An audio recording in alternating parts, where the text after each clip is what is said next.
വീട്ടിലെത്തിയപ്പോൾ എന്തോ ഒരു സന്തോഷം എന്നിൽ നിറയുന്നതായി എനിക്ക് തോന്നി. കയറി ചെന്നതേ അമ്മ പറഞ്ഞു, കുളിച്ചിട്ട് വാടാ, ഇന്ന് നമുക്ക് ഒരുമിച്ചിരുന്ന് അത്താഴം കഴിക്കാം.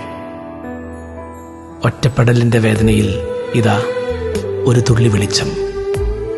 ഇതെന്തു പറ്റി എന്ന് ചിന്തിച്ച് തിരുഹൃദയ രൂപത്തിലേക്ക് നോക്കിയതും വിസ്മയമായി.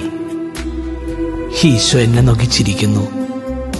കുടുംബാംഗങ്ങളോടൊപ്പം അത്താഴത്തിലിരുന്നപ്പോൾ ഞാൻ എന്നോട് തന്നെ പറഞ്ഞു, ഈശോയെ, നിന്റെ തിരുഹൃദയത്തിലെ സ്നേഹം എനിക്ക് അളന്നെടുക്കാനാകുന്നില്ല കേട്ടോ.